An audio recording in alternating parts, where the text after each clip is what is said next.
No, I do not think in 2019 that you can sell insurance on TikTok.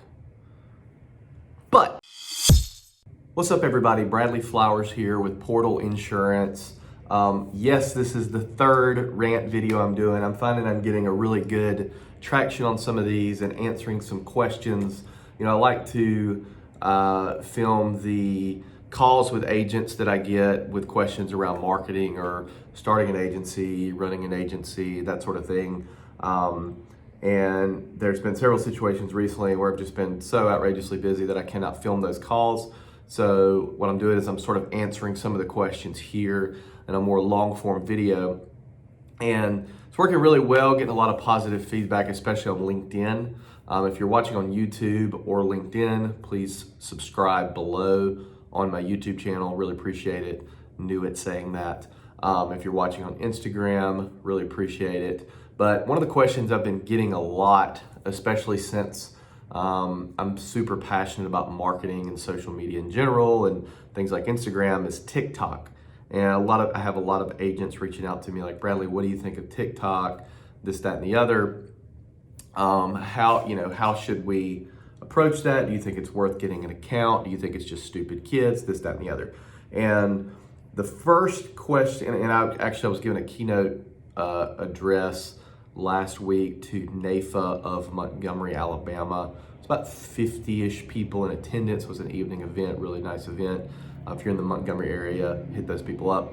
But got the question of TikTok, and I followed that up with a follow-up question in that, are you trying to sell insurance on TikTok? Because no, I do not think in 2019 that you can sell insurance on TikTok.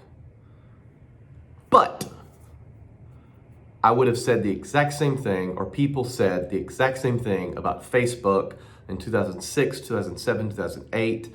They said the same thing about Instagram in 2009, 2010, 2012, maybe not even 2009, in 2013, 2014.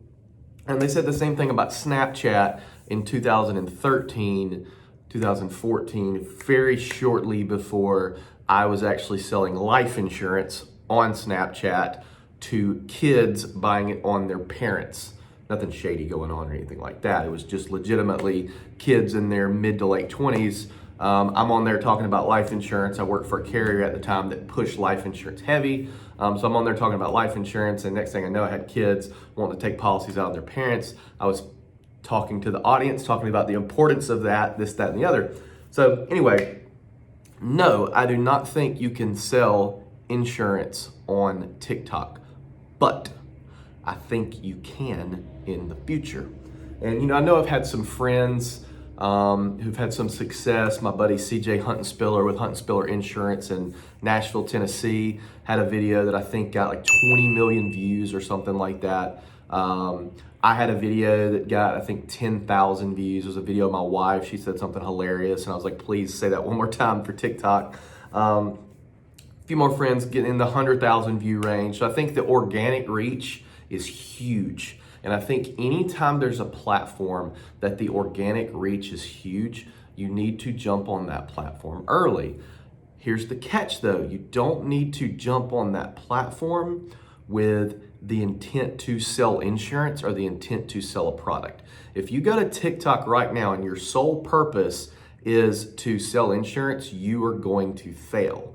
And it's sort of like, the guy on Facebook that's, a lot of insurance agents do this, and I talked about this in my keynote address last week too. The guy on insurance on Facebook, the insurance agent who every single post is buy my product, get a quote. Today's Veterans Day, it'd be great if you got an insurance quote. Let us take a look at your insurance. That kind of stuff, at scale does not work, but that guy is going to have more success on a Facebook than they are on a TikTok. That guy's gonna get 2 views on a TikTok. It's gonna be his mom and his grandmother, right? So definitely don't do that there. What you need to do is you need to jump on TikTok and you need to spend a little bit of time consuming some of the content on there. There's a lot of really, really good creators on there. There's a lot of young people on there. There's a few older folks on there like myself And Ricky Carruth does a great job on there. Obviously, Gary Vee is pushing TikTok heavily, but here's the point of this video is all of these platforms, the older demographic eventually shifts over to them. Everybody watching this video that's under the age of 35 remembers the moment their parents got on Facebook and they were just like, oh my God, I can't believe they're on Facebook. So all of these platforms age up. All of these platforms, I remember when my parents weren't on Instagram and now they are. I remember when Instagram was only 20 something and it's slowly creeping up. Same thing with Snapchat. So what I would tell you to do is your clients are not on TikTok and you cannot sell insurance on TikTok. Now, obviously you could have an odd case here or there, but in the grand scheme of things, we're all, if all of us were doing the perfect TikTok strategy, we're not going to sell insurance on there. But your clients will eventually be there. And it's going to put you in a really, really, really good position for social proof. If you already have a decent amount of followers, you already have a decent amount of content, and you're going to jump ahead of your competition, because 3 years from now, and the key in all this is the platform has to stay around. It can't do like a Vine or something of that nature. Or I remember Meerkat back in the day. Meerkat was freaking awesome, but it didn't stay around long. Meerkat was one of the first 2 or 3 streaming platforms that came on, and it was the best of the 3, and it had the shortest run. So it's got to stay around. But if it stays around and 3 years from now, my competition is trying to figure out their TikTok strategy, I'm already light years ahead. So you do need to jump on TikTok. I'm not knocking it at all, but jump on there and just try to create content that is going to resonate with the audience, and the follows, the likes, and eventually the business will come. Hope you enjoyed this. Like and subscribe. Listen to the Insurance Guys podcast. If you have any questions, let me know in the comments. If you've had success on TikTok, let me know. If you've failed miserably, let me know. If you've done like I did, I downloaded it, I consumed it back when it was called Musical.ly.